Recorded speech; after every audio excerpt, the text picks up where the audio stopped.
Hello viewers. पिछली classes में हम लोग बात कर रहे थे अकाउंटिंग प्रिंसिपल के बारे में।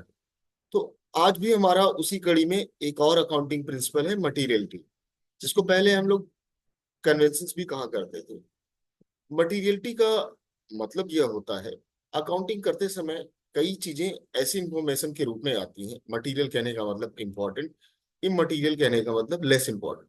कई चीजें ऐसी आती हैं इंफॉर्मेशन जो कि इमटीरियल नेचर की होती है। इमटीरियल की नेचर की तरह मतलब, जैसे मान लीजिए कभी कोई मैनेजर, अगर आपने उसे 1 लाख रुपए की मशीनरी खरीदने के लिए भेजा और वह मैनेजर मशीनरी खरीदने जाता है, लेकिन साथ ही साथ वह 2 रुपए किसी खास चीज पे खर्च कर देता है, 5 रुपए खर्च कर देता है। तो अब अकाउंटिंग करते समय आप क्या करेंगे? जो उसने अलग से एक्सपेंसेस किए, उन एक्सपेंसेस को के लिए अलग से अकाउंट नहीं खोले जाते, या तो उन्हें सन्ड्री एक्सपेंसेस में एक अकाउंट में करके दिखाए जाते हैं, या फिर उसे मशीनरी की कॉस्ट में ही जोड़ दिया जाता है। यानी ये इंफॉर्मेशन इमटेरियल है। इमटेरियल यानी लेस इंपॉर्टेंट। इन चीजों के अकाउंट्स नहीं ओपन किए जाते। ये मटीरियलिटी प्रिंसिपल कहता है या मटीरियलिटी कन्वेंशन कहता है। इसी चीज को हम पीपीटी के थ्रू समझ लेते हैं।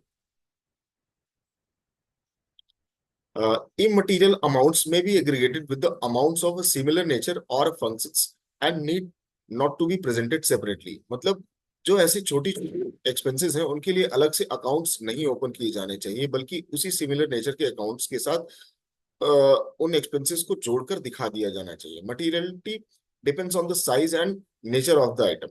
मटीरियलिटी डिपेंड करता है किस साइज का है और उसका नेचर क्या है एक्सपेंस का, उसी के आधार पे हम ये तय करते हैं कि ये मटीरियल है या इमटीरियल है।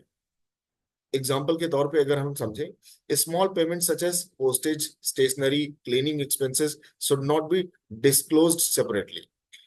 दे should be group together as a sundry expenses. यानी छोटे छोटे एक्सपेंसेस के लिए हम क्या करते हैं, अलग से अकाउंट नहीं ओपन करते, उन्हें एक सन्ड्री एक्सपेंसेस करके एक साथ हम दिखा देते हैं।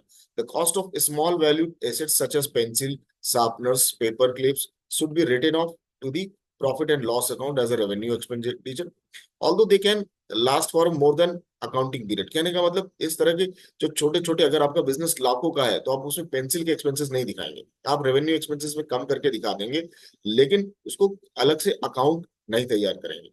आई होप आपको ये समझ में आया होगा स्टूडेंट, मटीरियलिटी प्रिंसिपल या मटीरियलिटी कन्वेंशंस। अगला हमारा नेक्स्ट इसी कड़ी में किसी नेक्स्ट प्रिंसिपल पर रहेगा। Thank you student.